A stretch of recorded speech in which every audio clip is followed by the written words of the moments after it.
And when we realized that this was real and it was happening to our family, I began to research it. I thought if I read the right books and ask the right questions, I'll find an answer, an explanation for this. And I delved into it just like I did into my PhD work, read and absorbed everything I could, and found there were no answers. Theories, yes. Answers, no.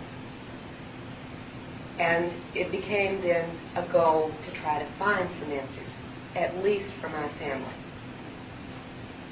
The story of the events and the discoveries of the first year and a half of us living with and dealing with these experiences was, I kept a journal of these events, and that eventually resulted in a book called Into the Fringe, which was published in paperback in 1992 by Berkeley. And it recounts everything that my husband and I experienced, as well as my son and his fiancée, who is now his wife, and his roommate, and his roommate's family, and two of our friends. So the phenomenon was, as I have found out since then, typically a cluster of events within a group. Now, we were totally ignorant of this phenomenon. In fact, when my husband sighted the UFO and told me about it, we never mentioned the word UFO. We thought it might have. He knew it wasn't a weather balloon because he walked up a hill from our house to observe it. He knew it wasn't a hot air balloon. He knew it wasn't anything he could identify. And we finally decided it must be a movie prop. Never thought UFOs. So we did not come with any preconceptions or with any previous information into having to deal with this phenomenon. By 1991, I could no longer both pursue my teaching career and the research, and a choice had to be made, and you can see what went out. I was fortunate enough to have worked with a woman named Barbara Barthlick in Oklahoma, who, in my opinion, has more information about the abduction phenomena than all the rest of us researchers rolled into one. Unfortunately, Barbara is so committed to working with the abductees that she doesn't have time to write or to lecture or to travel because she's doing it 24 hours a day, 7 days a week, and has been involved in this for 15 years. I was lucky enough to have her help my family go through our initial coping with this, and then to become her student, as it were, and to have learned from the years of her work, and to be involved in her investigation. And it was a wonderful education. That's the PhD I think I value most of all. Barbara has worked with over 600 cases in the past 15 years, and I have gathered a lot of information from her work. When I began to work on research in my own area independently and in conjunction with her very often, then I began also to find correlations in the cases that were being investigated from people who came to me. And the correlations of this information did not jive with what we found in most of the literature about this subject. We found, in fact, that what was being reported publicly in the journals and in the speeches and in the books was highly censored, very partial, and very much expressed either the wishes or the fears or the biases of the researchers, who, for the most part, had not had experiences themselves. When I began to talk with the individuals from whom these researchers were taking their material, I found to my surprise that no matter what the researchers' bent was, the cases themselves were pretty much consistent and much more complex than any of the literature up to that point had ever expressed. The reports on the investigations I've been doing in the last 4 years are available now in 2 books that my husband and I have published ourselves so that we could have total control over the material rather than as Berkeley had done with my first book. And the first of those publications is a book called Taken, Inside the Alien Human Abduction Agenda. And my purpose was to have the reader, give the reader an access to the inside experience, to be in it. What is it like to be in the abduction phenomenon? I chose for this particular study the cases of 8 different women from various places in the country, from Puerto Rico and New York and Florida to Alabama and Tennessee and Texas. None of these women knew each other when the study began, and they did not have contact with each other until the study was finished. I've correlated their reports, and I not only giving them lengthy chapters in which they could give first-hand accounts rather than me telling you what they experienced. I've let them tell you what they experienced. I've also provided a comprehensive chart correlating over 100 different details from their reports so that you can see what is consistent, what kinds of things are happening to many, many people. And although these accounts are frankly astounding, I assure you they are representative of what many, many people who you'll never hear about, and probably I will never hear about, are experiencing. Because for every abductee whose case you have heard reported, there must be anywhere from 50 to 100 who never talk, at least publicly. I have so many reports on a private and confidential basis that I can share some data from, but I cannot tell you who these people are, and they will not come forward themselves. It is too difficult for most people to do this. There are more liabilities to coming forward and going public than there are ever assets. The second book that reports on research is called Masquerade of Angels, and it is the story of one man's lifelong experiences. This is a man named Ted Rice. I doubt that any of you will have heard of Ted, but throughout the South he's a very well-known psychic. He had been trained from his early adulthood in metaphysical work. He was a co-founder of the First Congregation of Spiritualist Church in the state of Georgia. He's an Alabama boy. He says he's a cotton patch kid raised on a farm. And he had a number of paranormal experiences throughout his life that had, of course, prompted him into this work. But that's not why I began my investigation with Ted.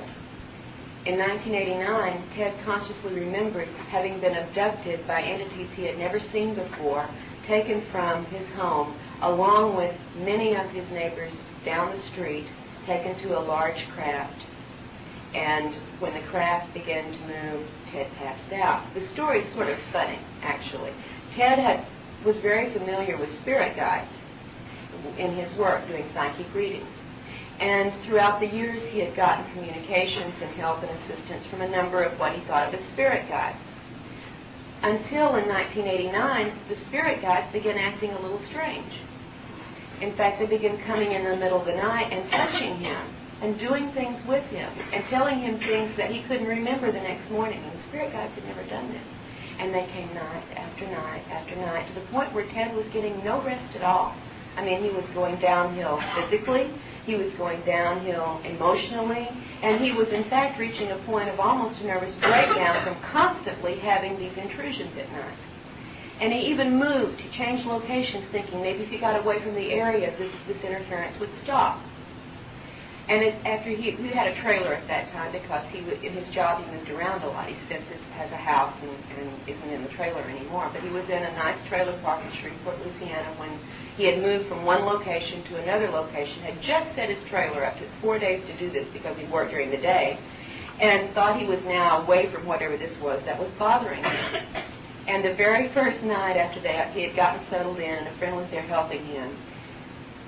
Here came what was by now a very familiar sight, a little blue light floating into his house. He had never had these little blue lights before this time in his life, and he didn't understand what they had to do with his spiritual work. But he saw it coming in again, and he knew the move had done no good. He was still going to have this phenomenon at night, and he lost his temper. I mean, he was ragged already from lack of rest. And he yelled and he shouted and he cussed. You know, in the South we do like to cuss. And he cussed this thing out, and he said, "You spirit guides better leave me alone. How in the heck," I'm cleaning up the language, "how in the heck do you expect me to do my psychic work when you won't let me get any rest?" He says, "I'm on the edge. I'm about to break down." He said, "For God's sake, give me some rest. Go pick on the neighbors for a change and leave me alone." And that's when they abducted him along with many of his neighbors, gathered them on the craft and said, in effect, "Is this satisfactory? Is this what you had in mind?" It was Ted's UFO abduction that brought us together because he didn't know what this was, and he knew it was not his spirit guides, and he actually placed an ad in a newspaper asking for help. And that's how we made the contact and began to investigate his case. And it's one of the most extraordinary cases and most thoroughly investigated cases that I know of, and in fact the research is ongoing. We did not intend to publish a book until we had really completed the investigation. But as it turned out, there was so much to investigate and so much yet still to investigate that we reached a point last year where we said, look, what we've learned already is so crucial and so important. Let's go ahead and publish our findings at this point, and then in a couple of years when we've gotten the rest of the investigation done, we'll finish the project. So I'm warning you now, if you happen to be interested in reading Masquerade of Angels, it is book 1.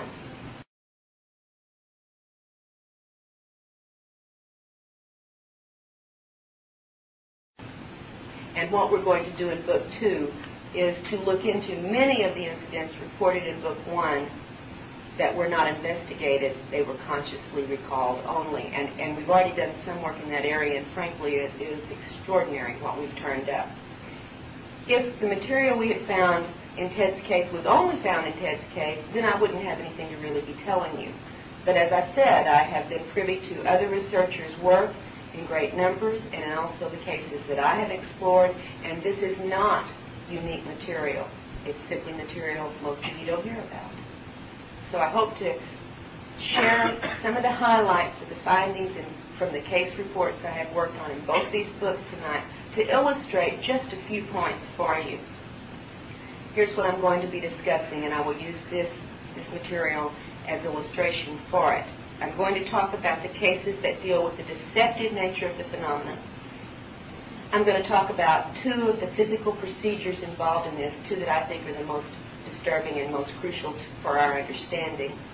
And I'm also going to talk about, as Sean mentioned, the evidence of the interest and involvement of some very human agency that is clearly authorized and funded and supported at the very highest levels of our governmental authority with abductees.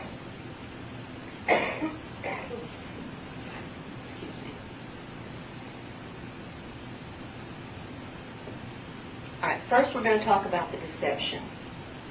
Now, whether we like to call it screen memory, telepathic transfer, technological mind control, or virtual reality, the abducting entities employ what are clearly masterful illusionary capabilities. In effect, the targeted human is totally taken in, for the most part, by these illusions. Totally taken in. And so an experience or a contact feels completely real for the targeted person, even though, as we find often in these investigations, the events and the entities and the sensations did not occur in the way the humans perceived them and remembered them. And maybe a few examples from Masquerade and later from Taken will show you what I'm talking about. And I'm going to start with one that I think is a very poignant story from Ted's situation. Ted was abducted along with his grandmother when he was 10 years old from their Alabama farm. Among many other things that occurred during the abduction, and as I said, I'm only touching on highlights. There is much more to each of these accounts than I have time to share with you today, but the thing I want to share about the deception is this. Among the things that were done was an event in which Ted and his grandmother were given a liquid to drink. And quite clearly, this liquid acted as an aphrodisiac. And there were both human-looking entities in this craft, as well as what seemed to have been reptilian or reptoid-type entities as well. And after giving these drinks to both Ted and his grandmother, the reptoid entities approached the grandmother and were beginning to try to initiate a sexual act with her.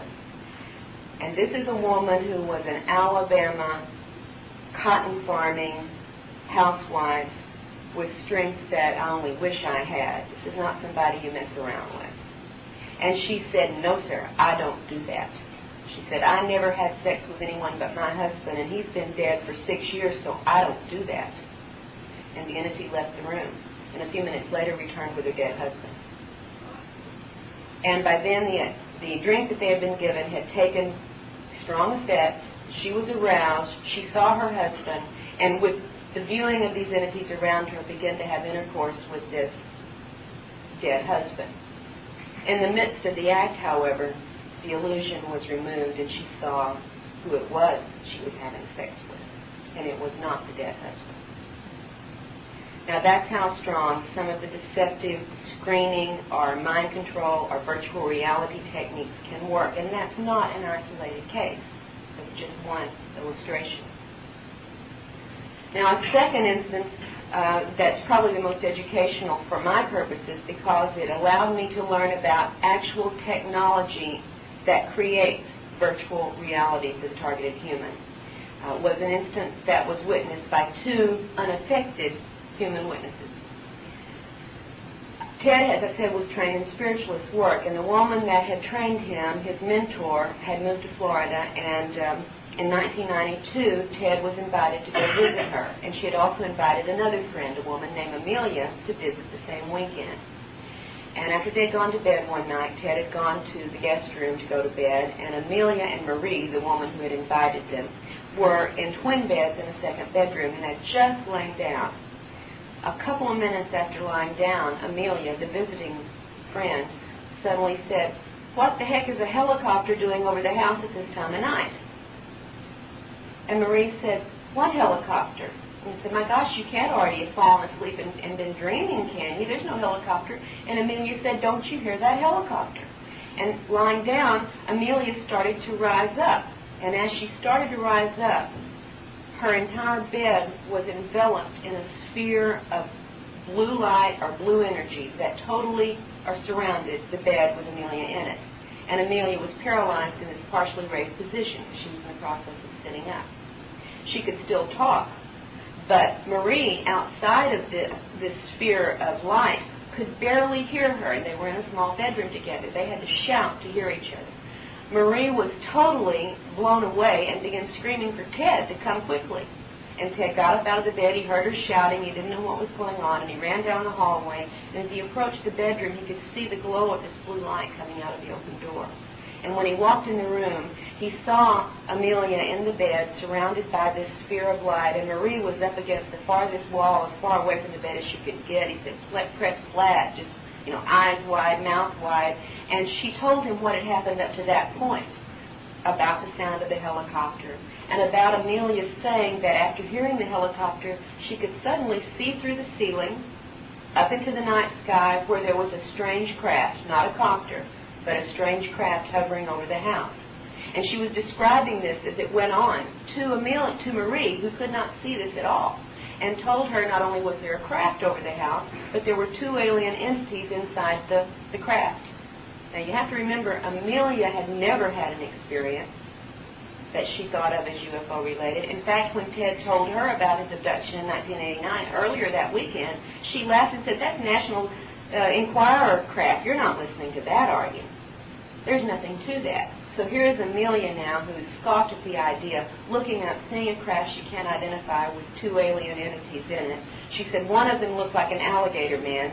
She had no terminology for this. And the other one was sort of purplish black and had a very bumpy surfaced skin. And she's carrying on a conversation with these entities, and then all of a sudden, after Ted is in the room for a few minutes, she said, "Well, now they're in here, they've come down in the room." And she began talking to the foot of her bed. She said, "They're standing at the foot of the bed. Don't you see them? Don't you see them?" This went on from beginning to end for upwards of 10 minutes before the light suddenly disappeared. And Amelia was able to rise up out of the bed and excitedly talk about, did you see the entities? Did you hear what they were saying? Ted and Marie, who were not within the sphere of this energy field, saw nothing but the sphere of energy. Amelia felt absolutely certain that everything she saw and witnessed and did occurred. And if there had been no witnesses, she would have claimed she had had an alien encounter and had seen a craft. No one heard the helicopter but Amelia. No one saw the craft but Amelia. And no one saw the entity but Amelia. Clearly, a technological event had occurred. Had it been merely psychological, there would not have been the energy field around the bed. This was my first exposure to what was clearly a virtual reality technology. It was not my last, however. In fact, when Ted was staying up at my house, I live in the woods in Arkansas, and Ted lives in Louisiana. and had to come up for several days so that we could work on our investigation and do some interviews and get a very competent hypnotist to do regression work with him, because I don't do that. One night, staying in our guest room, we had a very pleasant night. We'd said good night and gone to bed, and my husband and I slept wonderfully. We have 2 Chihuahuas that live in the house. Very yappy dogs, if any of you know about Chihuahuas. And they were well trained to respond to helicopters, because back when we had begun having our own alien encounter events, we had been living in a house in a very dense neighborhood for 5 years, and not once had we had helicopter activity over that house until we got on the phone and started talking to ufologists about our encounters. At that point, the helicopters became a very frequent occurrence, day and night, so low over the house that windows cracked from the vibration of the craft. As many as 9 a day, circling the neighborhood, circling the house over and over, and we never were able to identify them.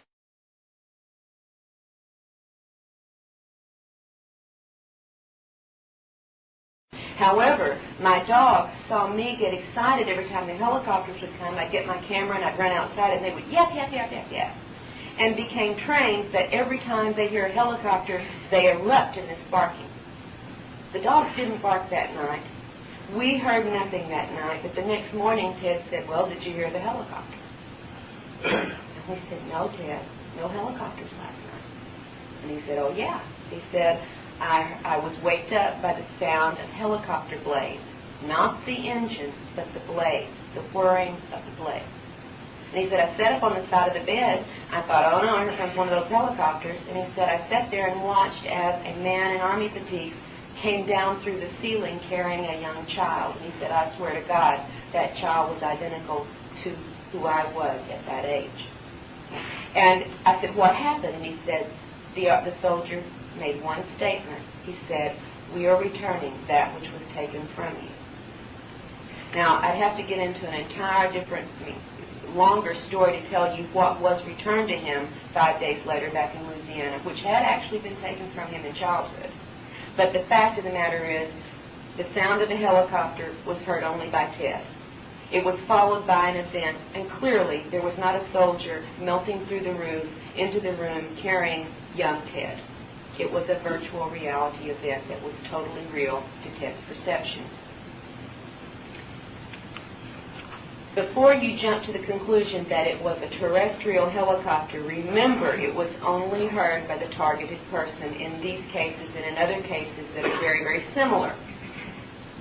So the fact that the sound is selective leaves us with two possibilities. Either these sounds are occurring internally in the targeted person's head, perhaps generated by some remote means or perhaps by an implant device, or whoever the entities are that are making this sound can somehow block any non-targeted individuals from hearing an external noise.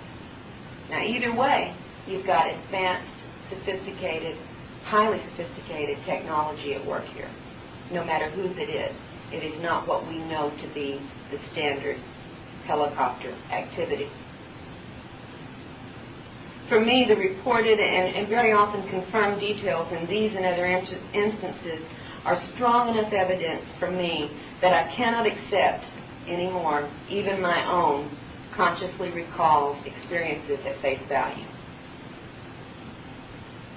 And I think if we build our theories upon such information, that really we're building upon sand that can shift at any time from beneath us, and we're building them on illusions that the entities create for us, for their purposes, whatever those purposes may be. Now, I'm not here to tell you that all remembered or perceived alien encounters are illusionary or virtual reality, however, because I know that is not the case. There is plenty of good, hard, strong, externally confirmed evidence that actual physical abductions occur and occur frequently. The abduction phenomena, though, in my mind should, or at least the definition of it, should be expanded to include not only the physical, face-to-face encounters, but it should also include virtual reality scenarios and telepathic contact when these things are externally generated and targeted at an individual. And the constant factor, by the way, in all of these events, whether they be physical, virtual reality, or telepathic, is this. The entities routinely take control of the human in a number of ways. They take control of the person's perceptions. They take control of the person's emotions. They take control of the person's actions and also the person's subsequent memories. No matter what kind of contact, as a rule, but not always, the human cannot react freely, cannot react independently, and therefore cannot accurately assess the situation through sensory input and cannot internally respond in a normal fashion as he would to any other incident. So we're left with another basic fact of the abduction phenomenon, is that the entities are in control and exert that control, alter our state of consciousness, and the control can extend to a number of different processes within the person's physiology and psychology. And that brings me to the second point I want to talk about, which is one of the physical procedures that are repeatedly reported in the abduction phenomenon. I need to say as a preface to that it is a basic fact in my mind, a fact, not a theory, that the entities have a very physically oriented agenda in their dealing with humans. Now, it would be wonderful for me, and I know it would be wonderful for all of us, if we could feel that the aliens' interest in us was intellectual or spiritual only. But the nature of many of their pervasive physical procedures points clearly to physical goals. And without getting into a litany of the procedures that are reported routinely that seem to have little or nothing to do with either a spiritual agenda or a crossbreeding program, I want to touch upon two of these because their implications to me are much more important than any of the other procedures involved in this phenomenon. And the first of those is cloning. Is there anyone here who has heard of reports about cloned human bodies? Anybody at all? Great. Okay, so this is not just the first time you've heard this material. And I was fortunate enough last month to share some time with Linda Howe at the Ozark Conference, where she speaks every year and where I frequently speak. And she has confirmed from her own work similar material to what I'm going to share with you today. So some of you probably know Linda Howe where you don't know me, and I can say I've got at least a little bit of authority in my corner on this. Again, to talk about my introduction to the cloning side of this material emerged from the work I did with Ted Rice the first time. And since then, there have been plenty of other cases where I've been able to corroborate similar reports. In fact, in Taken, 2 of the women of the 8 whose stories are in Taken have been shown copies of their bodies, and we'll talk about that in just a moment. In Ted's case, we learned what he perceived as a cloning experience from an abduction he had when he was 8 years old on the Alabama farm. Now, I've been able in my research with him to interview many, many family members who were there at the time that Ted was abducted. It is a fact that he was missing for 2 hours. It is a fact that all of the adults combed the area for that 2 hours searching for 8-year-old Ted and did not find him. It is a fact that when he was returned to the farm, the adult members witnessed multicolored lights on an unidentified craft in the clouds over the house. These things are confirmed. And I'll tell you a couple of other things that are confirmed in just a moment. What he remembered in this experience was being taken on board the craft, being given another liquid to drink, not like the one he had 2 years later with his grandmother. A greenish liquid, he said, that was sort of iridescent, and when he swallowed it, in fact, the only reason he drank it was because the female entity said that he could not go home until he did this, and he wanted to go home very badly. So he drank this liquid and immediately felt as if his body had become on fire. He regurgitated this material and got very, very sick. He was placed on a table, and without going into all the details that I do in the book, essentially he was killed. And at that point he felt that his intellectual person, if you will, separated from his physical body and stood back watching as his body was drained of blood and then removed from the room. While he was watching this, Ted had no personal identity. He did not know who he was. He did not know where he was, and he did not know what was going on. He was simply observing what was happening. Before he was killed, they had, however, put a headphone-type device on his head, and he heard a very irritating noise. He didn't know what that was about. They took the headphone off, and then he was killed. As his intellectual self, as he called it, watched this process, after they wheeled the dead body out, shortly thereafter, they rolled in an inert, identical copy of the body. Now, I did leave one thing out that's very important. When they killed him, and he's watching what happened, he said he saw what he thought was his spirit or soul begin to rise up from the chest area of the dead body, rising up. But it didn't escape from his body. It stayed connected to that greenish liquid that he had vomited and was still on his chest. It stayed tethered to this. One of the entities brought a small black box over to his body and sucked that spirit into the box, set it on a counter, and waited while they brought the new body out. Probes of some sort were attached to Ted's feet and shoulders and head of the new body, and somehow the body was animated, and the spirit or energy within that box was transferred into the new body. The headphones were placed back on the new body, and at that point, Ted was back in his body and knew who he was and where he was. This is Ted's report. This is not the only report.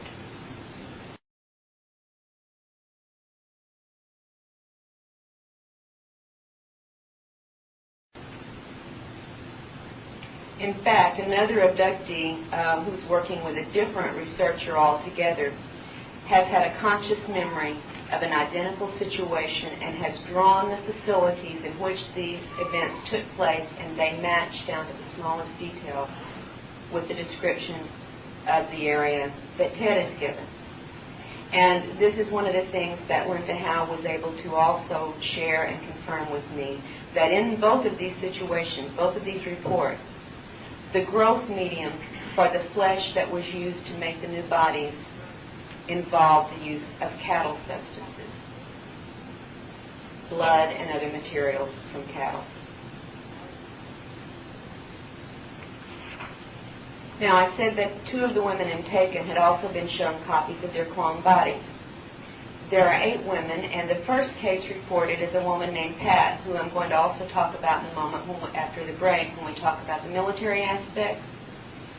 Many things have happened in Pat's life, and in her abduction experiences, the aliens have always used a very spiritual atmosphere, overlay, or illusion, if you will. In fact, when her whole family was abducted when Pat was 12 years old, and the grandmother in the house was being very frightened and beginning to pray for Jesus to help her, as these little grays came into the room, all of a sudden a beam of light came through the ceiling, and Jesus pops out and says, in effect, they're with me. They're working for me. It's okay. Although Jesus, as Pat described him, was beautiful with blue eyes and blonde hair. And I said, Pat, have you read your Bible lately? I said, I don't think the chances were very big that Jesus was blue-eyed and blonde hair. And with a smile, I mean a beautiful smile, she said, well, this one was. And that turns up time and time again when Jesus is involved in the alien scenarios. Blue-eyed, blonde-haired, Nordic Jesus.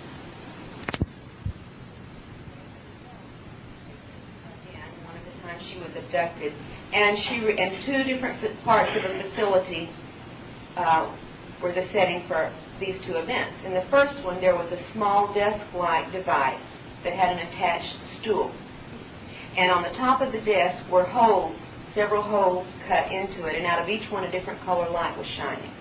And Pat was told to take her seat on the stool attached to this desk, and the alien entity told her to place her hand over each of these openings. And as she did so, she would hear a different sound. She said it wasn't quite music, it wasn't quite noise. with sounds unlike she had ever heard, and each light gave a different sound, and the alien told her that is the sound of your soul. Then she was taken into an adjoining room where there were open containers, she said, like a sarcophagus with the lid off, a number of these, and in each one was an inert human body. And the alien said, would you like to see yours? And Pat said yes. And they showed her a carbon copy of her body. And she asked what this was for, and remember with her, she does not like it at all, and she tries very, very hard to resist and to argue with him and to fight back against some of the procedures. So Lisa is not a cooperative abductee. Were taken aboard a craft and shown on a monitor, a television-like monitor, her clone going to work in her place. And the point they made to her was, you can be replaced, and look, even your co-workers can't tell the difference. So we have some contradictory stories when it comes to the cloning procedure. Is it the new body for the resurrection, or is it a potential replacement? Well, the aliens have said both things. The second physical procedure that I wanted to touch on before we take our break is that of the implants. And I'm sure all of you here are familiar with reports from abductees who remember or claim to have had certain small devices inserted into their body in various places. Right? Bud Hopkins has brought this to light a number of years ago, and since then the reports are very numerous.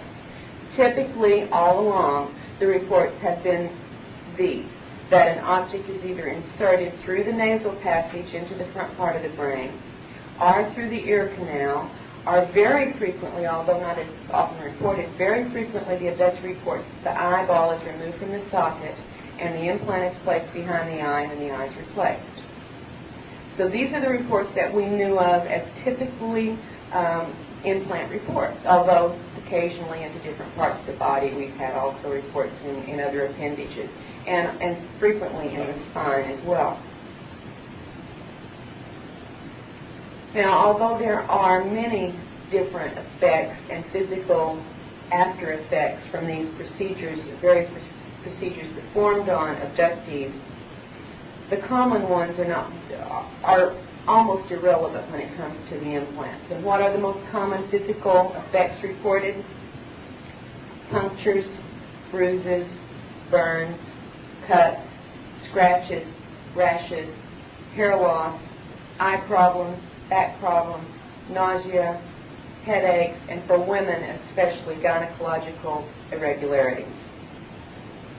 But of all of these, the implants are the one that should probably concern us the most.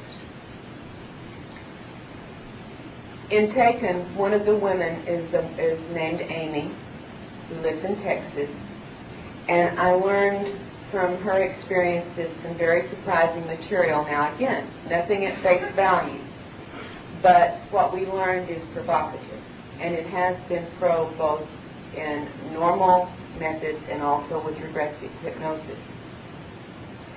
In 1992, in November, Amy consciously remembered this: being taken from her home, and by the way, she lived in an apartment with her 2 young children across the street from the FEMA facility in Denton, Texas, which is one of the 6 center of government FEMA facilities, a very large underground area, which in fact, within a 2-year period, seems to have almost doubled its capacity. A literal mountain of dirt suddenly appeared a mile down the road with no explanation for where it came from. The array of antenna on the surface tripled, and so did the above-ground buildings, but not a word was ever said in the area about what was going on in the facility. Anyway, perhaps it's coincidence, perhaps it isn't, but Amy lived across the street from this facility when she remembered aliens and human men in her apartment, taking her from there through a rock-cut passage into what she felt was an underground room. And in this room, it looked like what I've seen at NASA Mission Control in Houston, sort of. There was a large screen display at the far end of the room. There were several rows of desk-type areas with electronic or computer-like equipment along these, and a number of little gray aliens working at them, as well as a number of what appeared to be strictly human men in the room. And here's what the alien who talked with Amy told her. And I think this is a unique report. I'd love to hear if there's any others out there, so please let me know if you hear of it. The alien said to Amy, "I want to apologize to you for what my people are doing to your people. There are some of us who do not like the abuse of your race by our people, and we're trying to counter it. We're trying to change it. And we are working in conjunction with a number of Earth representatives to try to fix this situation. Many of the people who work with us," she said, "are professionals, ex-military, scientists, and so on. And we're trying to undo the damage that our race is doing to your race." And she explained, the alien Amy felt was a female. This female alien explained to her that one of the things that she and the Earth representatives were doing was to take abductees who had been implanted by her own people and remove the implants from them because the implants were not a good thing. And she did proceed, as I recount in the book, to remove an implant from Amy's ear. And when I show at the end of everything, I'm going to show a little video that has some of the drawings and some of the photos and so on, and you will see these Amy's drawings of what she recalled. And you will also, I will be telling you that an identical ear implant was removed from a 12-year-old girl by her parents in Europe not too long after we had the report about Amy. No, before we had the report about Amy. And the same thing happened with that ear implant in the European case that happened in Amy's case. When the alien took it out of her ear and showed it to her, it was about this size. It was flesh-colored. It was thin and flexible, and it had tiny filaments of some sort coming around the edges. The alien showed it to her, and as Amy watched, the implant disintegrated. The same thing happened in the case in Europe. When the parents removed this from their child's ear, it disintegrated, but it looked just like this before it disintegrated. The alien then next removed an implant from the base of Amy's neck and showed her this one. And it was less than an inch long, very thin, metallic, and out of one end were some filaments of some sort, tiny wires. What Amy was told about these implants, and she was also, by the way, told that these were the older models, that there were newer model implants now being used on abductees, and they were being put in not through the nose, not through the eye, not through the ear, but through the area slightly below and behind the earlobe, and that they were going into an area that we know as the reticular activating system, or reticular formation, or brain stem.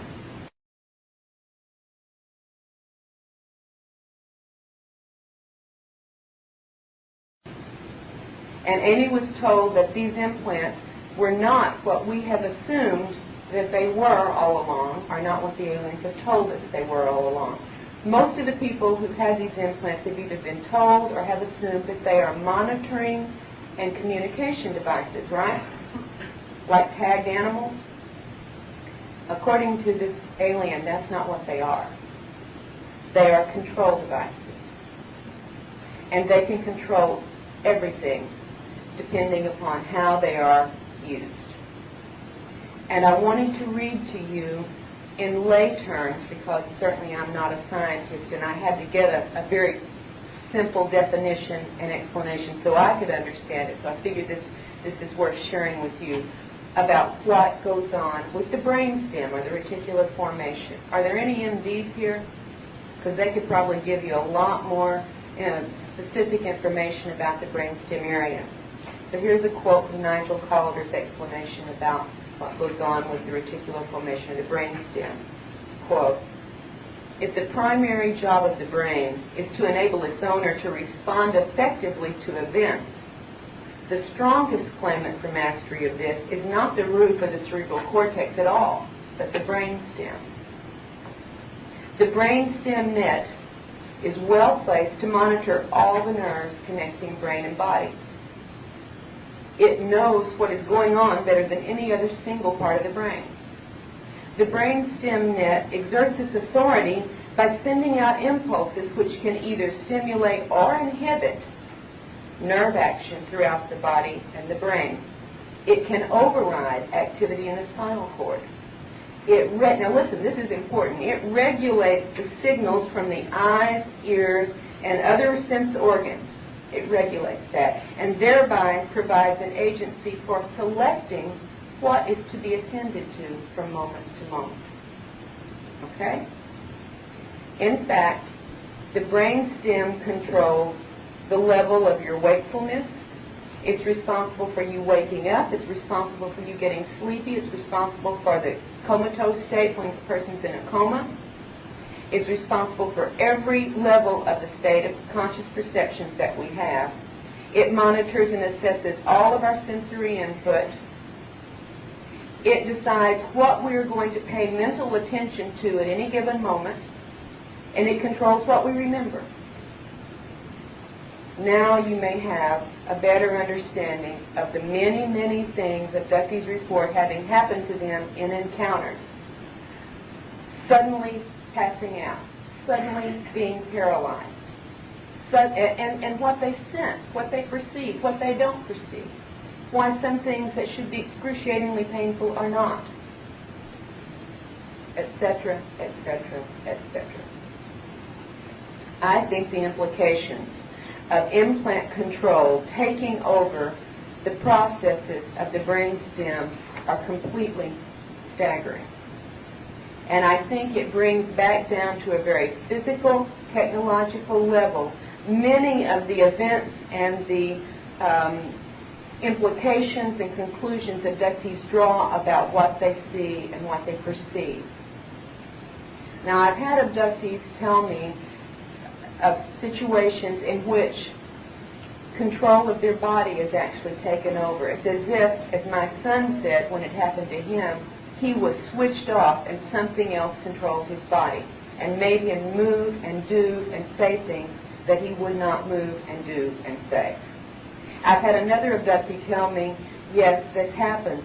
He said, it's bad enough when they switch me off and use my body to do things I wouldn't do. He said, but the real punishment is when they leave me mentally aware of what I'm doing and I can't stop it. He said, that is punishment. All right, well, I think we probably need a break about now. When we come back from a short break, what, Sean, 15 minutes or 20 minutes, something like that, we will talk about the final point, the human activity and human involvement. This particular segment, then we're going to show you a video that has a lot of the illustrations, drawings, and photos of some of the things I'm talking about today, as well as some other material. And at the end of the slides of the photos and drawings, there is a small excerpt of a video from the case of Angie, one of the women had taken, and this is just a little brief sample of some of the numerous flights of military craft over her remote Tennessee cattle ranch, where, by the way, she and her husband have had a number of cattle mutilations resulting in the loss of over $11,000 of cattle, at the same time as the Fife, Alabama cattle mutilations that were occurring. All right, finally I said I wanted to talk about the human agency involvement that I mentioned at the beginning. And there is quite a bit of evidence for the involvement of some of our own people with some sort of covert authorization in this abduction phenomenon. The evidence for this falls into two general categories. And the first category of evidence is what I call the externally confirmable evidence. And this includes such things as telephone interference, mail tampering, human agents taking photographs of abductees and of their homes, following abductees in cars and in helicopters, breaking into abductees' homes, taking artifacts and records, including medical records from medical facilities in some cases, and direct confrontation between agents in this group and abductees, in fact, kidnapping abductees for purposes of interrogation and intimidation. Now, such activities, you know, if you're familiar with this field, are commonly reported from many, many abductees, and of course my family has had all of this as well. In fact, the first two times we ever met with anyone in the UFO community when we were beginning to try to find out what was going on with us, we were followed. We had driven 40 miles away, 3 towns away, to Dallas. The first time we met in a nice neighborhood in Plano with a group of MUFON members, and we left at 12:30 at night to drive the 40 miles back home. And when we pulled out of the neighborhood, we were followed by a single person in a white unmarked car. We were followed over 2/3 of the way back to our house. My husband did not tell me. He was driving and I was sleeping, and he did not tell me that he observed we were being followed. Before my husband and I were married, he was in the service, and he was in Army security work, and it was routine for our Army security agents to be spied upon by their own people. That's part of the process. And he knew what it was like. He was well aware of being followed and monitored, and he was very aware of this car following us. He tried to lose it. He did various maneuvers, and it stayed with us. He didn't tell me about this. He kept thinking maybe it was just coincidence. 2 months later, we met for the second time with a group of UFO researchers. We met in Dallas at a large hotel, and we stayed talking with the researcher until after 2 in the morning. We pulled out of the parking lot to drive home, and the same car followed us the same path. And this time my husband told me what was going on, because now he knew it was not coincidence. So we have had every one of these events in our own experiences. In the cases of the 8 women in Taken, for instance, 7 of the 8 women have reported the presence of other humans in their abduction experiences along with aliens. In 6 of these cases, the humans were in military uniforms, and 5 of the 8 women have witnessed repeated helicopter and other military aircraft buzzing and harassing their homes, as well as the phone, the mail, etc., the photographing, and so on. In fact, I think it's interesting that one of the women who was having the house photographed happened at one point to be, it happened more than once, but she and her husband were pulling out of their driveway, out of their garage at one time when this person was photographing their house, and they chased this van. It was a white van. They chased this van and tried to catch it, but it did over 90 miles an hour eventually to lose him, but they did get the license plate number. And it was the case of Lisa. Lisa gave me the license plate number because she said that they had gotten friends in law enforcement in Alabama to try to run a check on the license plate number. Now, I have friends in law enforcement in other cases where there's been license plate involvement.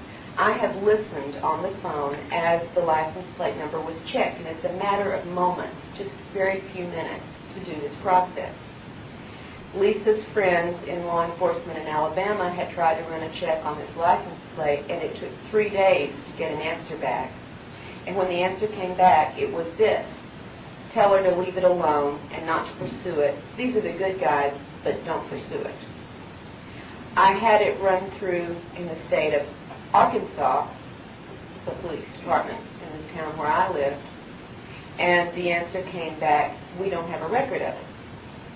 So I had a third law enforcement friend in yet another state do a run on this and got an answer back that identified the tag as belonging to a van that was the property of an import warehouse company. We have photographs of the van and of the company, but we cannot find any information verifying what it is they import and warehouse. So 3 different accounts from 3 different checks on the same license plate number.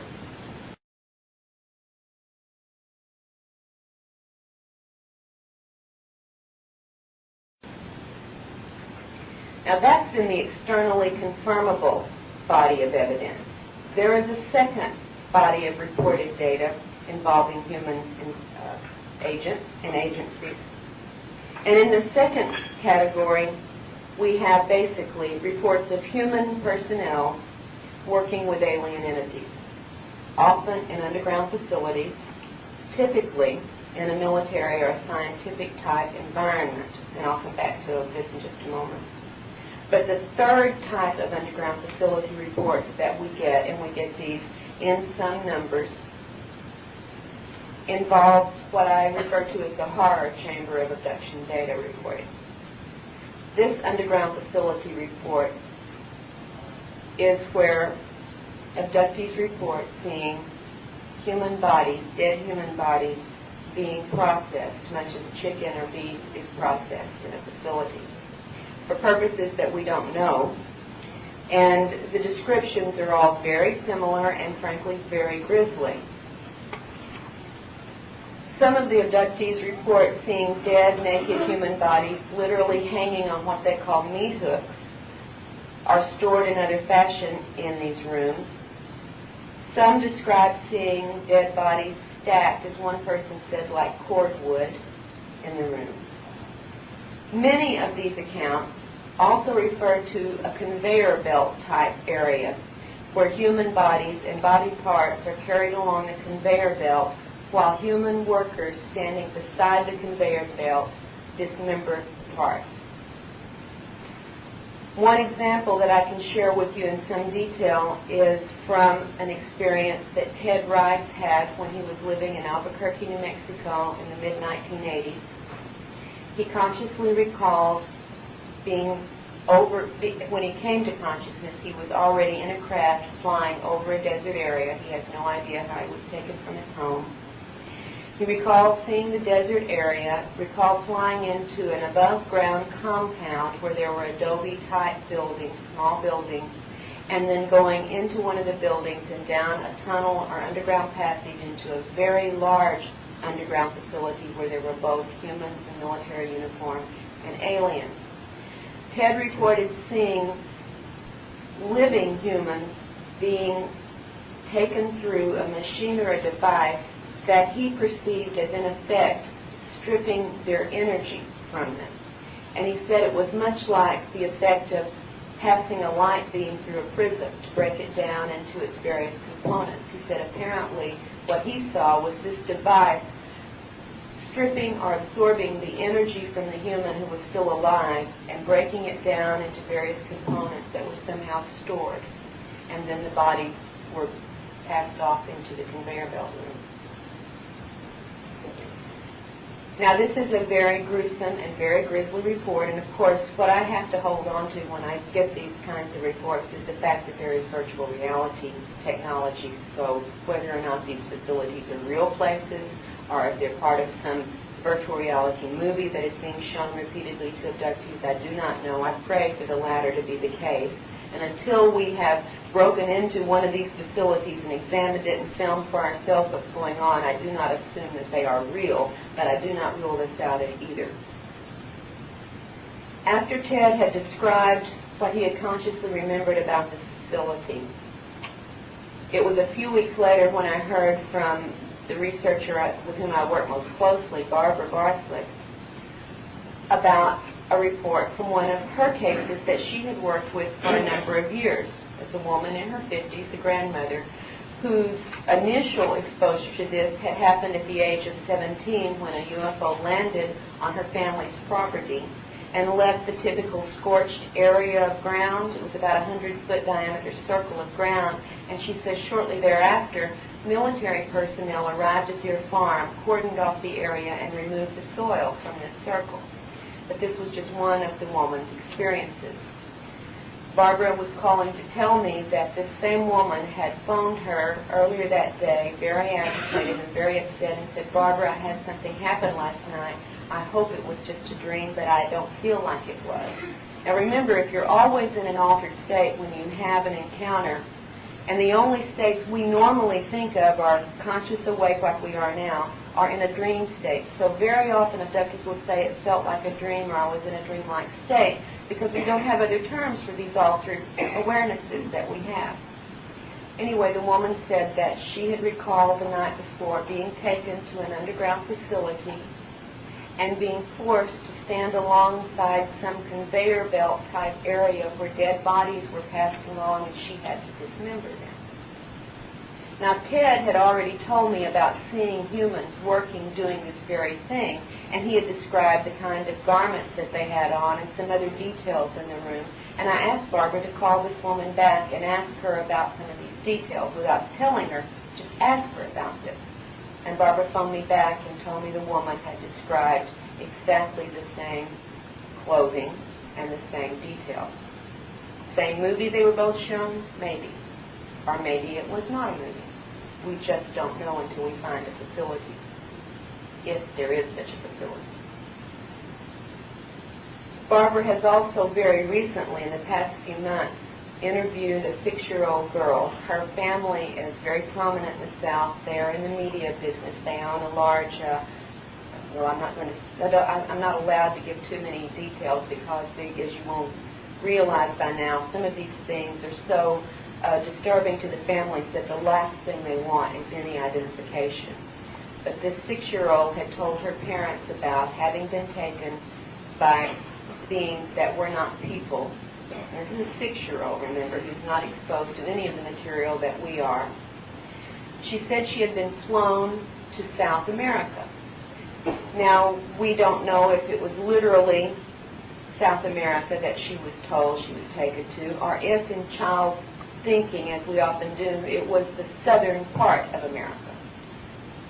But that was what she said, that she had been flown by these beings that were not human to South America and taken into a building under the ground where she described seeing many dead bodies, and she described the conveyor belts, and she said that in fact she was placed on the conveyor belt, and then a man came and jerked her off the conveyor belt and got very angry at the person who had put her on there and told him she was not supposed to be harmed.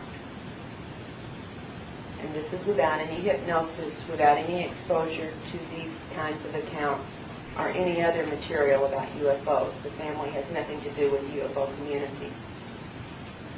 They knew about Barbara because I had been down to do an interview the year before for their media business.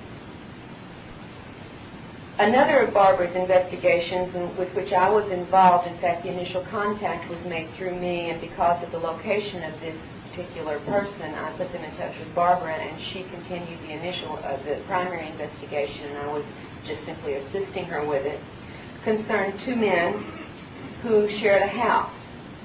An older man who was 43 at the time was a very highly placed city official, so again, I'm not going to, at his very strict request, identify the area.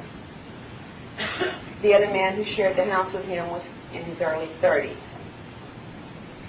And of course, they had separate bedrooms. And one morning, and this was, by the way, people who had never had a UFO sighting or UFO encounter or anything like that and didn't really know much about any of what we're dealing with here today. One morning at breakfast, both men were very excited and agitated as they met to have breakfast and told each other almost simultaneously the same dream they had had. And it was this, that they had been taken together to an underground facility where there were both aliens and human personnel, and they were told by the humans that this was a joint human-military disease research center. And all they remembered consciously was having been given injections of some unknown sort. And they were very agitated. This was completely out of the blue for both of these men. So here, as I said earlier, the typical reports are either scientific installations or military installations, and these 2 men were told it was a scientific installation. Angie and Beth, both women in Taken, have reported similar type facilities with military or scientific activities going on.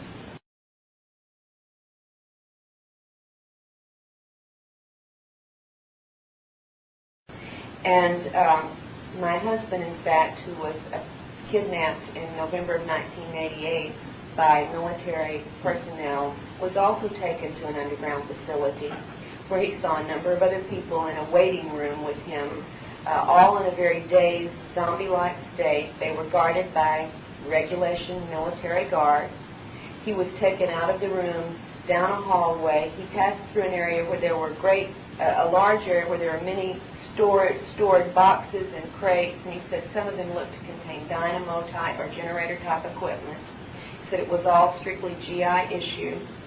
It was a strictly human facility with linoleum floors and fluorescent lightings and doors with knobs, everything that's totally human, nothing like what he had seen aboard alien craft or an alien facility.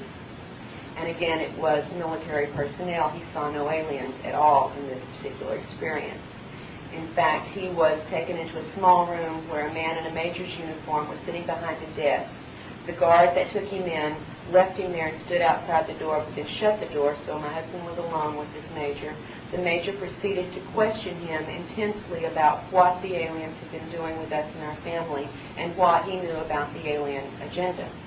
My husband, his former military, was so completely outraged that even in his dazed state, he was so outraged at having been treated this way by his own people that he refused to say anything at all. And it reached a point where the major was making threats to our family. When he still refused to talk, he said something was applied to the back of his neck and he immediately passed out. He remembered nothing further until waking up back home the next morning, but he was still in a slightly drugged state where his vision was affected and his equilibrium was affected, but it wore off after a little while when he woke up. This was my first exposure to any kind of involvement of humans to the point of abducting, kidnapping, interrogating, and making threats. And if it had not been for those threats, I would never have written the book into the French. I took them seriously. And I thought, if we are being threatened by our government, by anybody within our government, then I wanted the public to know and to watch us so that if something happened, at least others would know what had occurred. And that's why I wrote the book to begin with and came public at all. Well, back to the two men who were taken to the facility where they were given the injections. They were deeply concerned about what this was all about, and having no previously remembered encounters of any sort, it took a while for them to find someone they could talk to who could put them in touch with someone who might know, which led to the contact with me. We arranged for the older of the two men, the city official, to go out of state, to go do regression work with Barbara to try to find out what else might have occurred and what might have been in those injections they were given. But before he was scheduled to make the trip, a couple of things occurred. First thing was that the younger man became ill.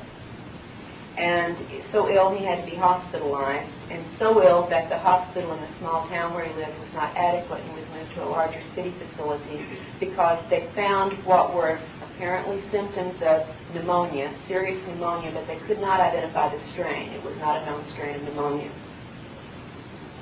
The second thing that happened was that the man who was scheduled to go do regression work, while his friend was in the hospital, had another alien visit, this time in his bedroom. He wasn't taken anywhere. The alien entities told him not to pursue the investigation, not to talk about what had happened to him and his friend, that it was no one's business, and he was certainly not to go do regression work. And they said, if you do, we'll kill your friend and he'll die with a membrane over his head, which really makes no sense. However, taking this threat to heart, the older man went to the hospital and told his friend exactly what had happened and what had been said, and he said, they threatened your life. And the man in the hospital, who was getting very, very sick at this point, said, look, I may die anyway. They've told me I may die anyway. We've got to know what it was they did to us. They gave you the same injection they gave me. Please go do the regression work. And reluctantly, the older man finally decided he would agree with that and he would go do the regression work, which he did. And in the regression, he recalled a number of other incidents about this facility, including some of the scenes that we talked about earlier with the dead bodies. He returned from the out-of-state trip where he had done the regression and went back to the hospital. The man in the hospital had become so ill that his parents had been called in from out of state and were told that he probably would not survive, and they were preparing for this. Miraculously, however, in a very, very short time, the man suddenly made a quick turnaround and was on the road to full recovery. Absolutely amazing to all the doctors, but everybody was very grateful. And it reached such a point of recovery that the doctors told his parents that if it continued at this rate, within 24 hours, they could take him home to convalesce. And they took him off the life support equipment that he had been on. And they said, but just to be safe, before we really release him, let's just take one more precaution, and for the last night he's going to be here, we're going to put him in an oxygen tent. And they put the oxygen tent over the bed, and 40 minutes later the man had an explosive heart attack and died with a membrane of the oxygen tent over his head. This is not the only threatened death that has been carried out in the research that we have done, and I could do an entire lecture just on the threats and what has been carried out, but that's perhaps for another time. By the way, the man who had died of the heart attack had no previous heart problems or heart history. He was healthy other than the pneumonia, and in the hospital they found no signs of any problems with his heart before he had the heart attack. In my personal investigations, especially in the cases of the women that I report about and taken, I've dealt with several abductees, as I said, who've had military involvement in their experiences. And I think one of the most intriguing is that of Pat, who's the first woman whose case is discussed and taken. Pat lived with her younger brother and sister, her mother, a paralyzed stepfather, and her grandmother in a farm on 16 acres outside of Floyd Knob, Indiana, in 1954. Pat was 12 years old. In the summer of 1954, before school started, so it was before Labor Day, a UFO, a craft, landed in the back of the property where the farmhouse was. And the house was entered by a number of little gray aliens. This night, Pat was in the bedroom with her grandmother. They shared the bedroom.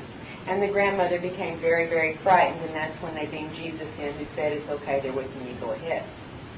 The entire family was abducted, including the parents and the grandmother, and they went through a series of physical examinations, etc., and were returned to the home. The next day, and this is 1954, the next day, 2 trucks carrying uniformed soldiers with arms arrived at the farm. 3 smaller vehicles with the lead personnel, including doctors, came to the farm. They stationed the soldiers around the perimeter of the farm. They sequestered the family for 5 days. They only allowed the little boy outside under escort in order to feed the farm animals once a day. For 5 days, each member of the family was drugged and interrogated.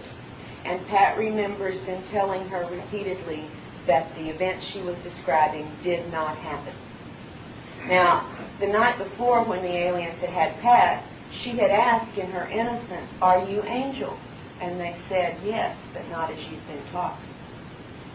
And she kept insisting to the military and to the doctors who were examining her that the angels had come, and they kept saying, "There was no one there. This did not happen. You did not see this." All of the surviving members of Pat's family recalled this completely consciously. Pat has never had any regression work. And she asked me when I did this book to put the date and the place, because she's hoping that there might still be someone from that area who saw the military arriving and who could verify the story that she and her family have been telling us that they have remembered all these years. 1954, one day after the abduction, apparently our military was able to monitor events well enough in 1954 to know that this craft had been at that area. This is 1995. Certainly, whatever monitoring and surveillance techniques they had in 54 have been well improved since then.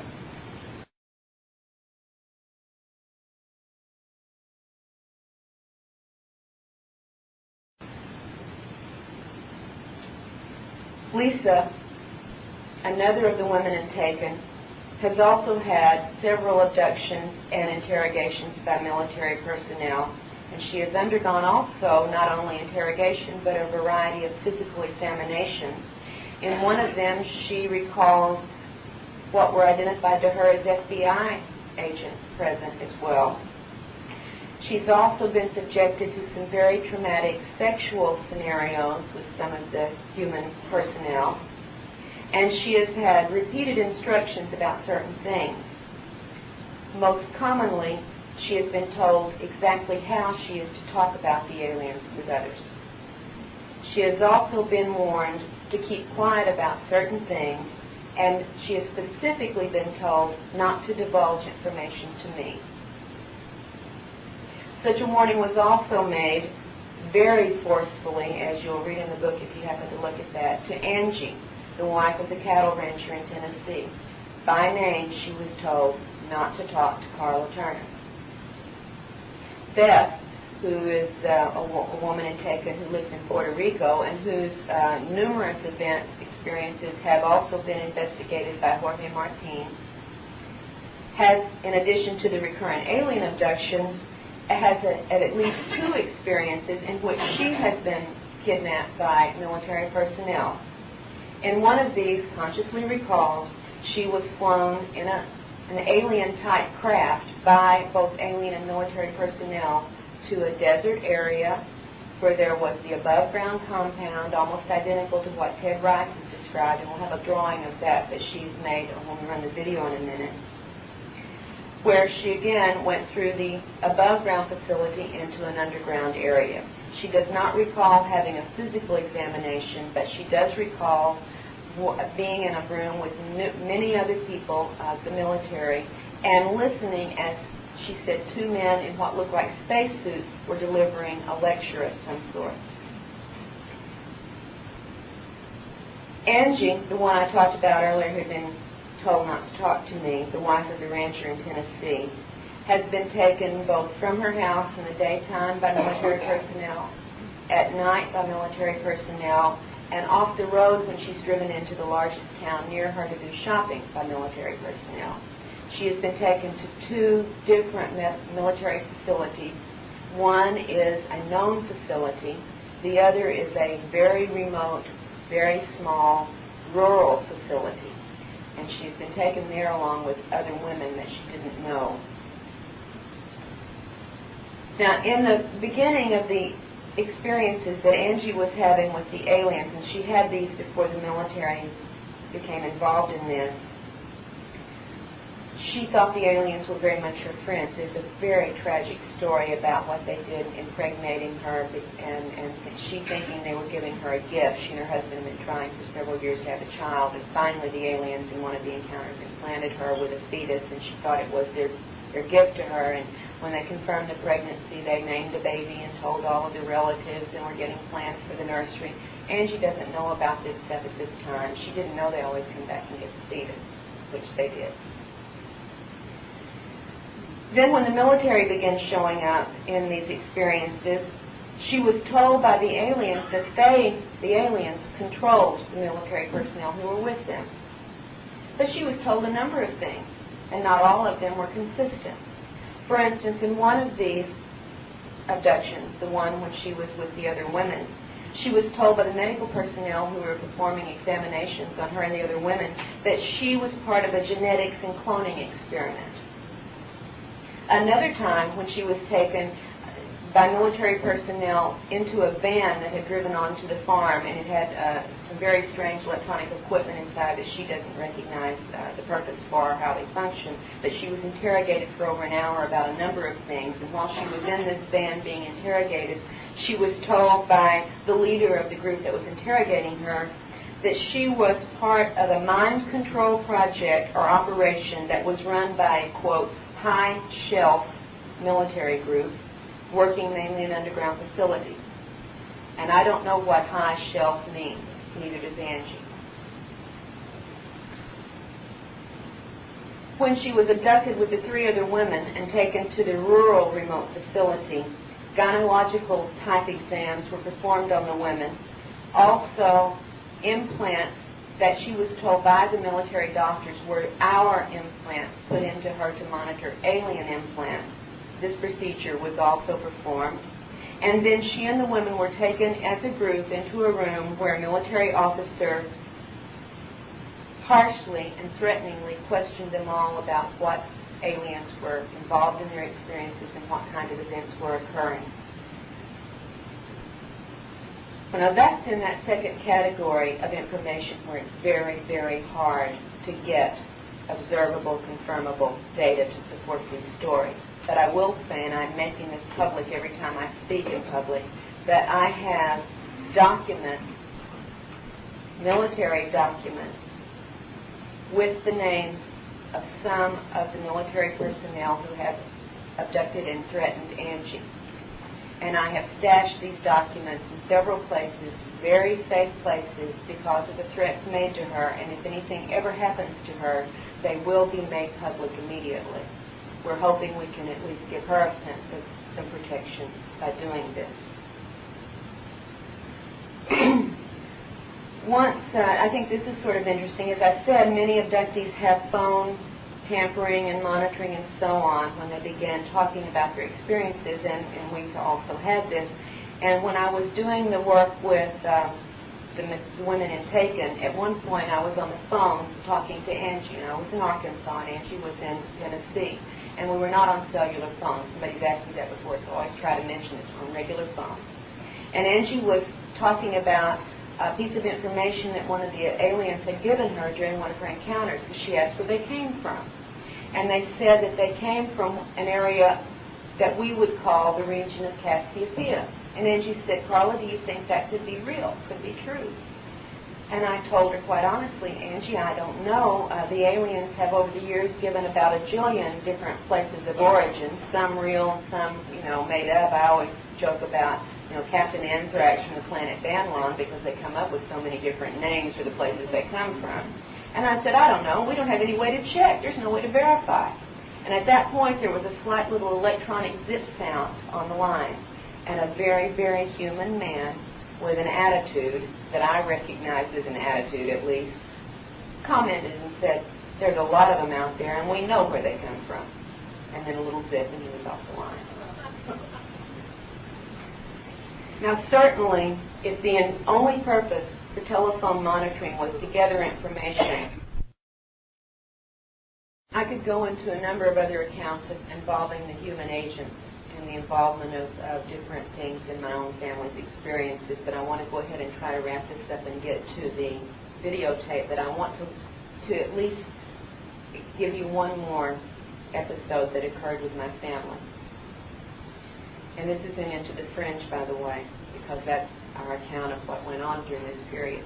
My son, as I said, was a physics student at college, and he was engaged to a woman who was also a physics student. They've both since gotten their masters, gotten married, and are producing some really nice children.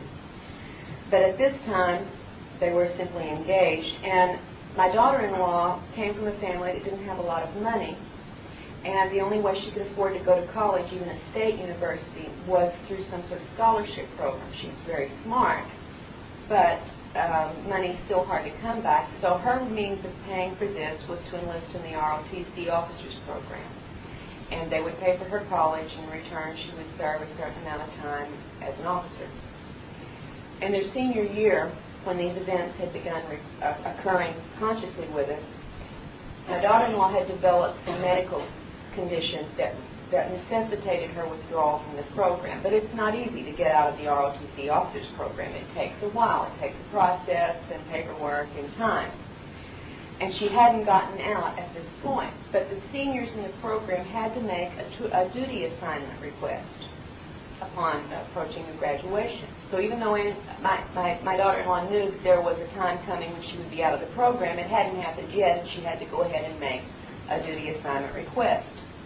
She chose the one that would have kept her, in case they didn't let her out, nearest to her doctors.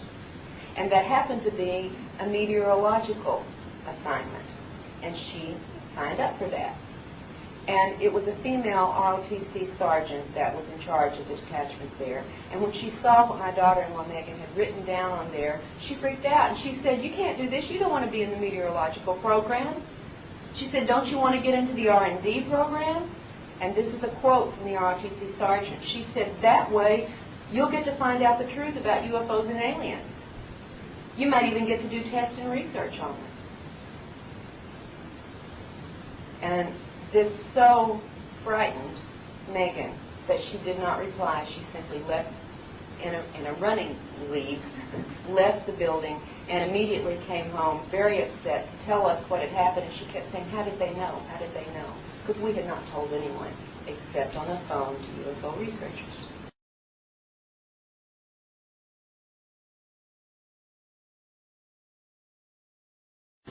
She says, how did they know? We don't know how they knew. We do know how they could have known, but we don't know why they would make such a blatant statement. From an Air Force officer, a sergeant, straight out to this poor woman and scare her the way that they did, because then she realized there were no secrets, that somebody was paying attention.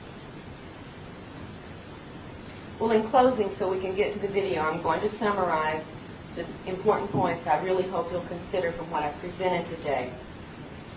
First, our own human authorities are seriously concerned about and involved with some aspect of this abduction agenda. And when humans are involved, surely there must be some trail of events and of evidence and of witnesses, which means that we have a potential to really get some hard facts because of the human involvement. There has to be a trail. It may take a heck of a lot of work and effort and cooperation from some in authority to find this, but it's potentially there and it should be pursued. Secondly, much of the abduction agenda clearly has a physical focus that I hope will raise questions and doubts in our minds, as it does in yours, as it's done in mine, about many of the alien claims to be here on a primarily spiritual mission. As I have said before, and I hope you'll pardon my crudity, angels don't do rectal probes, but these beings do. The implications of both the implants and the reports of the cloning procedures, to me, are so potentially explosive that these allegations also must be vigorously, thoroughly investigated and pursued if we are really serious about finding out what is going on with the alien agenda. If we can get past our wishes for what is going on and decide we're ready and mature enough to handle the truth, then these are the areas we better start looking into. And third, absolutely important, we need to recognize the deceptions that are employed to keep abductees, and therefore the rest of the community, from knowing about the actual activities and the entities involved in these procedures. To me, the controls that they exert and the deceptions that they use imply to me that there is something within us humans and something that we could be capable of doing that would upset their apple cart, and they don't want us to know about it or be able to do it. You don't hide something unless you have something to hide. And you don't take control of someone unless they have the potential to upset your procedures. And my goal, of course, is to upset these procedures entirely. I'll tell you the good news.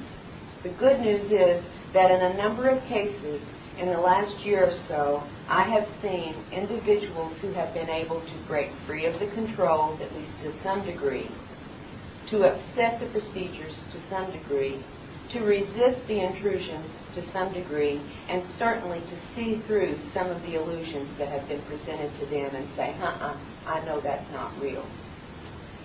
It tells me that we are capable of penetrating this. We are capable of doing something that will stop it or change it at least, and be able to, perhaps because we're developing new perceptions, be able to see these things coming and react properly.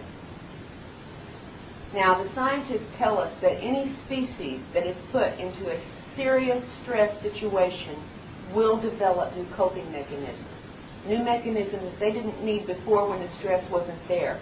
And these may be manifest in new intellectual abilities as well as in new physical abilities. And certainly, what we're seeing going on with the abduction agenda is a stress situation, and it may be pushing us individually and therefore also as a species to develop and to have emerged within us new abilities to resist and to cope and to overcome for our species survival. So that, I think, is the good news. We're seeing this happen now in individual cases. And the more it happens in the individual cases, perhaps the more it will catch with the rest of society. The morphic resonance theory, perhaps, may be at work here.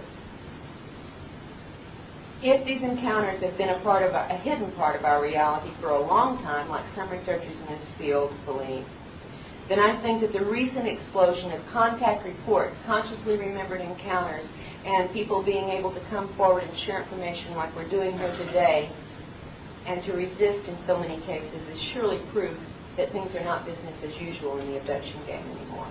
Something is very much on the changing, on the transitional edge here, and I believe it's us doing the changing because we're having to. But until that is accomplished to some more competent level than we reach now, without an understanding of these screens and this virtual reality capability, we're going to be left with only alien-created illusions and scant, partial, confused, misleading memories to assess and act upon. And that will keep us from any useful, real response to the real situation. So far, as I said in the beginning, UFO research has given us no conclusive answers, but we do have at least these few important pieces of information upon which to build and from which to move. We know the abductions are real. We know the abduction agenda includes very physically oriented goals and procedures.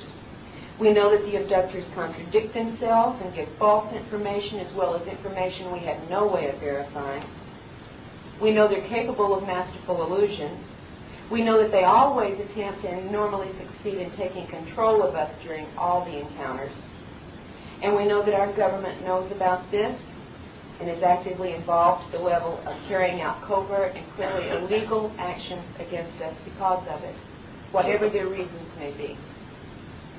No matter what the truth finally proves to be, and I pray with all of you we find that truth at some point, without it and without pursuing it and accomplishing a penetration of this masquerade, we're going to be just like little children playing with shadows. We're going to be ignorant, we're going to be uninformed and unempowered to confront properly and deal with the entities behind the charade. Now, thank you for your attention. I want to now run the video, and I will make some commentary on what you're going to see. And then it'll be question and answer period for anyone who has anything they'd like me to further pursue.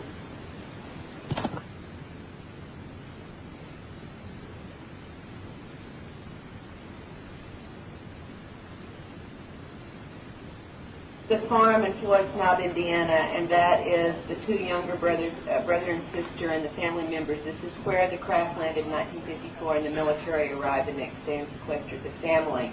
Again, Pat asked me to make as much of this public as I could so we could look for potential witnesses, so I wanted to show you the farm.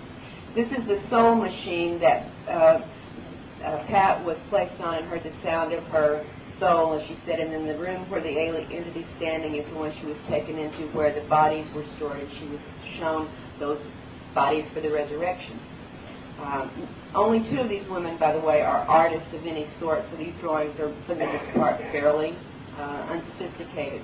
This is Polly's drawing of an alien type that's reported not as frequently as you might think, but in some cases we've gotten a number of reports of these furrowed, browed, or bulgous, ridged areas over the heads of what otherwise would be typical gray aliens. So I wanted to show you at least a variation on the usual.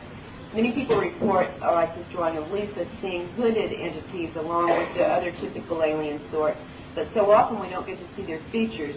But I wanted to include this because Lisa was able in one instance to see some facial features within the hooded area. I have never been able to see facial features when I've seen this type of entity.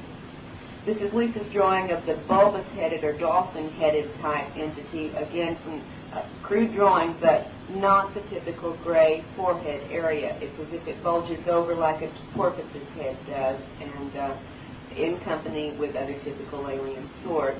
This is not an infrequent report. Now, Little Gray in the Hat. It looks sort of funny, but we have a number of reports, including Streber's and my own experiences, where we've seen typical grays with a hat of some sort on. Maybe they just, I have no explanation, but I wanted, if any of you have seen this, to know you're not the only ones who have seen a hat on an alien.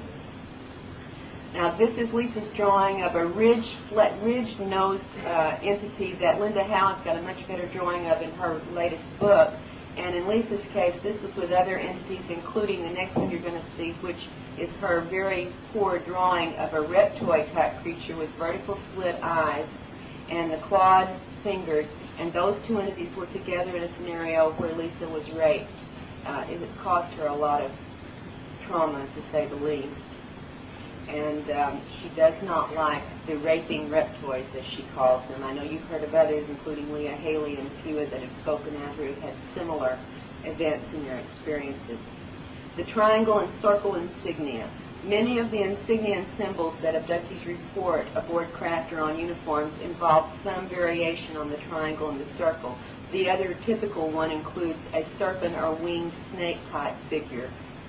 but this is probably more common. Some variety. We're going to see another one in just a little bit from a different person. Anita, in Taken, her drawing of a tan, she said the tans kept trying to beam love thoughts into her and make her love them, and she once reached out and patted one of their faces and said, "Too bad it ain't real." She is a family of abductees going back 3 generations, and she has a granddaughter living with her now who is also having abductions. This is the granddaughter's drawing of what she calls the mushroom men who come into her room at night.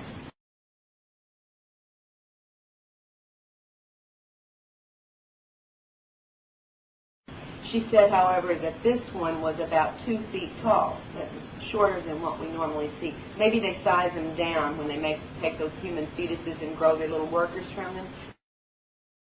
Now, Beth was also, as I told you, taken to a southwestern American facility where there were the adobe buildings above ground, and this is her drawing of that facility, the above ground part. It's very, very similar to what Ted saw when he was taken to such an area. And she went through the door of one of these buildings, and she said they were rough and old-fashioned outside, and inside it was pure high technology, taken down underground through a tunnel passage, an elevator tunnel shaft, into this room where she said there were the 2 men in the quote-unquote spacesuits standing at the podium lecturing, where she was with a number of other military officials, including one that we've heard reports on, the red-headed man who seems to be evolving from the interrogation. Jane, in Taken, was told, she's taken many photographs of UFOs, she was told this day, telepathically, clean your lens, get new batteries, we're going to be overhead for you to take a picture. And this is just one of the pictures that she has taken, and these have been witnessed to sightings by MUFON people in her area and neighbors and other relatives. Now, you know about all the body marks. This is just one of the triangles of punctures. We get numbers of triangles of various sorts on abductees' bodies over and over again. I have a permanent triangle of 3 circles on my body. Often we get these temporary marks that are either punctures, or scratches, or red areas. The scoop marks. Most people report not knowing how they got their healed scoop marks, but in 3 or 4 cases we've had fresh scoop marks, and before they heal, there's this dark, waxy substance that extrudes from them for a while before they heal. And this is a picture of one before the healing, and it's got this dark, waxy substance coming out of it.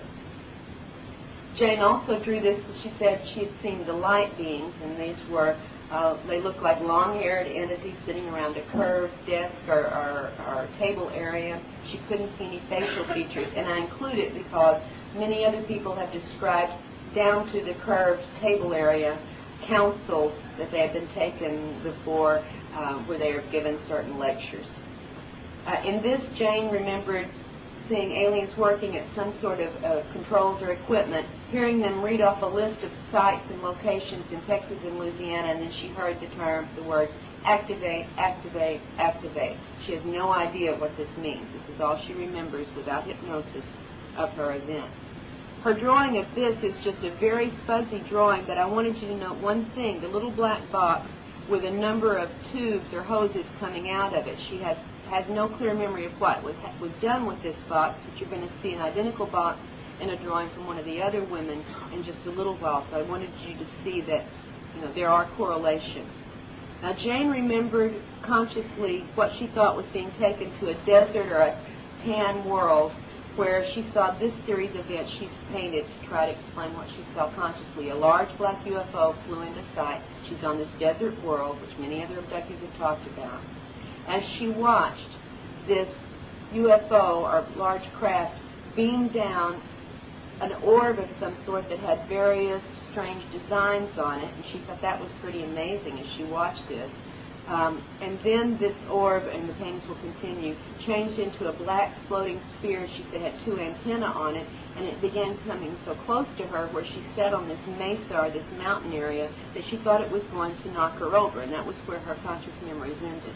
Under hypnosis, she was not on a tan desert world. She was in her bedroom, and this device had probes that did an implant into her ear, among other things. But it was the illusion of being on this desert world that we get reports of very frequently.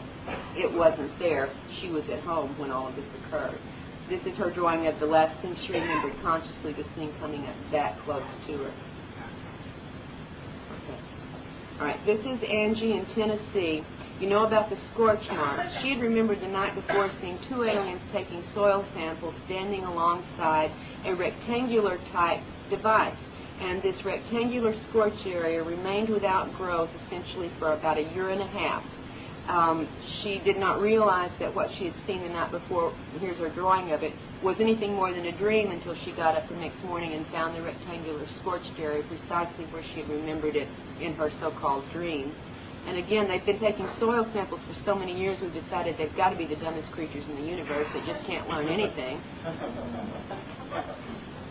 I wanted you to see how remote her Tennessee farm, cattle ranch, is, where they said have lost $11,000 worth of cattle to both mutilations that are classic, according to Linda Howe, and also cattle that are not mutilated, but veterinarian reports say they have died from unknown toxicology. At the same time with the Fife, Alabama mutilations, and this is one of those cattle that they couldn't find the cause of death for, and they just had to write it as an unknown. The next picture is of a calf that was mutilated, and we don't know, I talked with Linda about this, we don't know if it was human agency trying to imitate an alien mutilation, or if this was an alien mutilation that was somehow interrupted.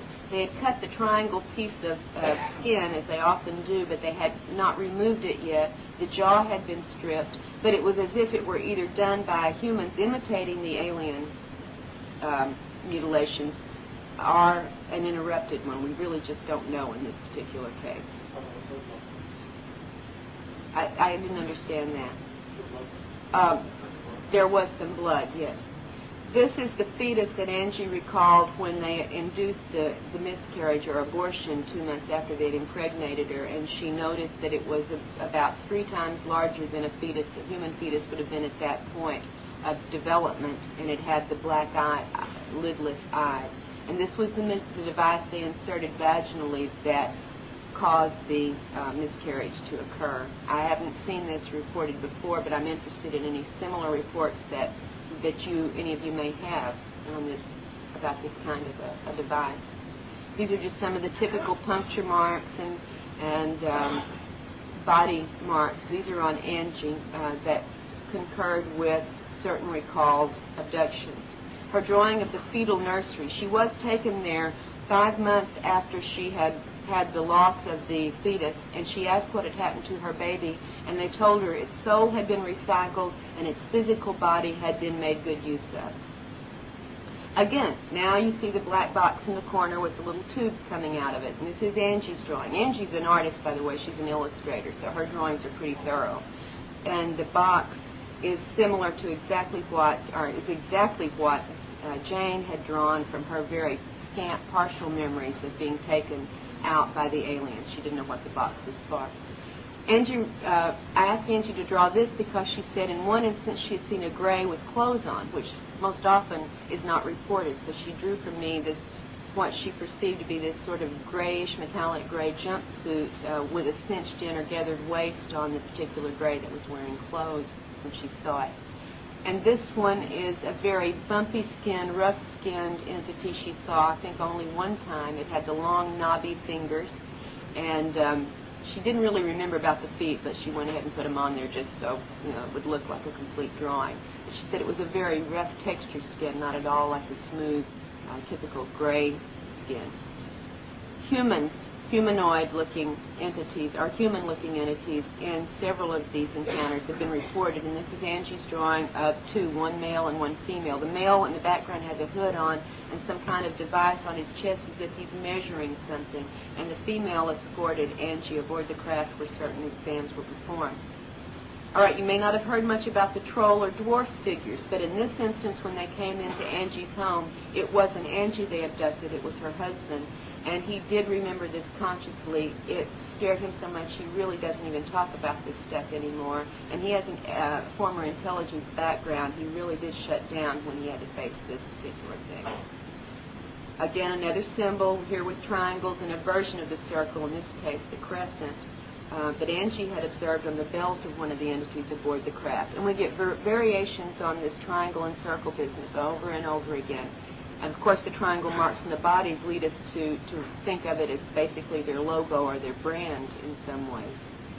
An unusual craft. I'm hoping for other reports that may come in with this spiked craft. I have not seen this myself before, but it's one of the craft that was over the farm area where Angie lived. And the second craft we're going to see in just a minute has some very close similarities to the Gulf Breeze craft. It's got the bottom area, you're seeing the bottom view at the top and then the side view that has a very close description to what the Gulf Breeze residents have reported in the bottom of the craft they see most commonly there.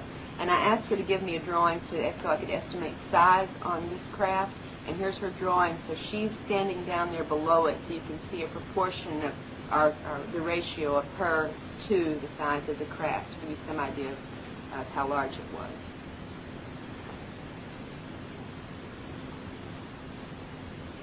My timing's not always great here between talking and showing these shots. So, okay, now Angie was flown with 3 other women into this rural military installation, and this is what she reconstructed a map of the facility from what she saw flying in. A dirt road curving up at the top, 3 large buildings and smaller outbuildings, and 2 areas where various aircraft were parked. She was taken into this building, and that's where she and the women had both physical exams and were interrogated by the military officer. We have not located where this facility is. It's very rural, but I know where the other facility is that she's been taken to, as I said, and I know the names of some of the people involved in her interrogations there.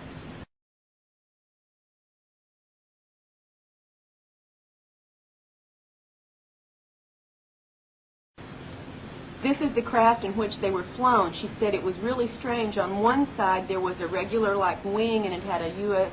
flag on it, insignia on it. And so if you saw it from that side, it would look like a winged craft. But on the other side was a flat area, and in the back of the plane were compartments like closet areas, and the women were placed each into one of these closets when they were taken there. Have you heard reports about the rotorless helicopters? Here is Angie's drawing of one that she saw in one of the military underground facilities, that it looked like an upside-down helicopter without the blades. And we've gotten reports of these kinds of craft over the years from a number of areas.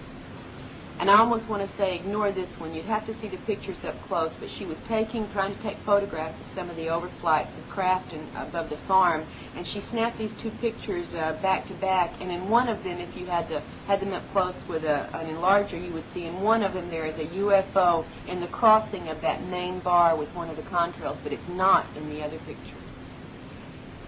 Amy's drawing of her first conscious sighting of UFOs in 1981, 5 craft over the university housing area, University of North Texas. She said she did have an abduction at this time. It was a very confusing little abduction, but she's had stuff all of her life. As a child, she was taught different things that abductors report, like how to pass through solid objects, telekinesis, affecting electrical equipment. And she said in the last 2 years they've begun now teaching her 2 young daughters the same things that they were teaching her. And, of course, she can't do them when she's alone, just when she's with them. One of the daughters drew this. This is the large ball of light that she has seen on a couple of occasions come into the house, the child has. But more frequently than this large one, she has seen a very small ball of light, more like the probes we typically hear about. And it's one of the few cases, and we have others, but very few, where there seems to be a tail or appendage or something coming off of the probe light. And as I said, both of these have been drawn by her daughter, who's had a number of alien encounters herself. And in fact, the next drawing is a page of doodles and designs that this daughter had just made. The mother sneaked away and made me a copy of, and you'll notice that the aliens have the vertical slit eyes, and the triangle again, and the circle. And this is, like I said, a second grader's doodling, obviously expressing some of the things that she had seen or witnessed in her events. At one point, Amy, early in her life, or adult life, had come to consciousness as she was floating out of the house, being floated out of the house. And she said this was the most amazing thing she had ever experienced up to that point, to wake up and you're in midair floating through the doorway and out the door. She has no memory of what happened when she was outside. This is the FEMA facility across the street from where Amy lived when the human representatives and the aliens who took her and removed the implants This is where she lived. This is the facility in the same town. We lived in this town when my husband was also taken to an underground facility where there were stored equipment and military personnel, and we have just wondered if that was the same facility. Amy's conscious memory of that time when she was taken and the apology was given to her began with what she thought was a giant moon with little aliens floating in front of it, but that image or illusion soon disappeared, and what she saw instead was there was no moon, she wasn't outside, there were no aliens floating. In fact, she was in her dining room, and there were men and non-human entities there who took her from her house. She thought they were normal men. She said they looked absolutely like any man you might see anywhere, until at one point when she was in the underground facility, she got up close to one of the men and looked at him very carefully, and he had the vertical slit eyes. So she looked at the other two men and noticed they were wearing contact lenses that made their eyes look normal. And when the man saw that she had noticed this, he sternly, told her, "You will not remember this. You will not remember this." But she managed very consciously to remember quite a bit, as it turns out. This is that room, the underground room into which she was taken, where the apology was made. And you can see, if you've ever seen Mission Control Center, how similar this looks to that kind of a setup. Lots of the little gray entities working, several human-looking men present, and then, of course, the alien who was dealing with Amy.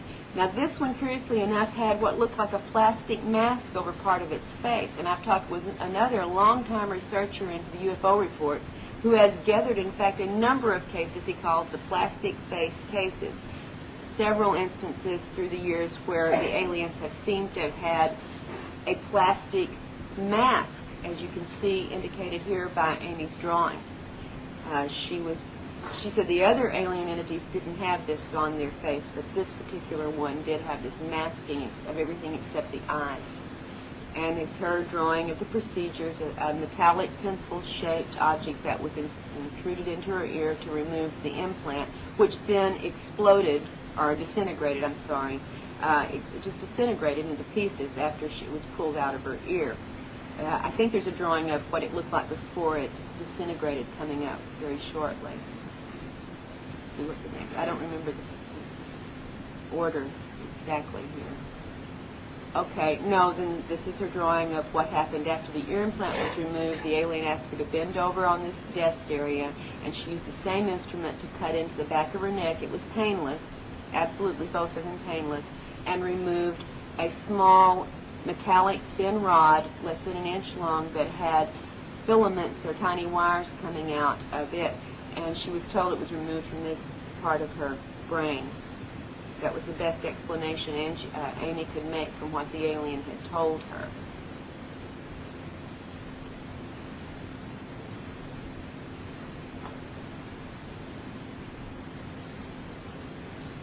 That top square box shows the flesh-colored shape of the ear implant before it was disintegrated, so you can at least see what it looked like. She said it was flexible, it looked flesh-colored, it was almost transparent, and embedded in it were certain little tiny filaments of some sort. She didn't know if they were wires or what they were. This, the top shows where the alien told her the new implants were now being placed below and slightly behind the ear. The bottom left drawing is the shape. She said it looked like a little metallic tic-tac, and that's what she was told were the new implants that were being used to control the brainstem activity, and that these were not for monitoring but for control. And the last thing she remembered was the alien coming up very close to her face, staring into her eyes, and she was trying very hard to remember what was on the big screen, but the alien's eyes kept her so concentrated that she could not recall or was not able to take in the information about what was on the large screen. Amy had a daytime sighting of 4 UFOs over Dallas-Fort Worth Airport at noon one day when she went out for lunch. Saw 4 circular craft coming. As they approached closer, they changed to look like 4 sort of airplanes. Then the airplanes lined up nose to tail, solid nose to tail, and then merged into a single disc that flew away.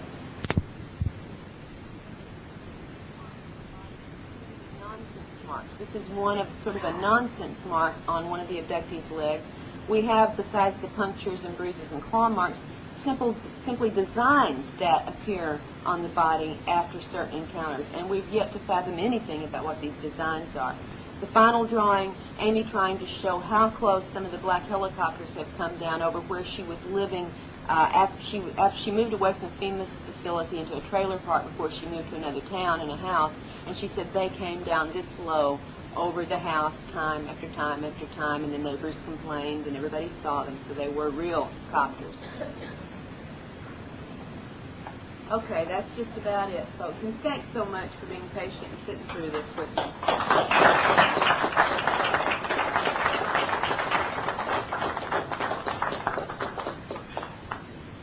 Now, if you want to leave, please feel free to. If you want to ask questions, I'll do my best to give you an answer. Now, let's have a few questions for maybe 20 if you want to.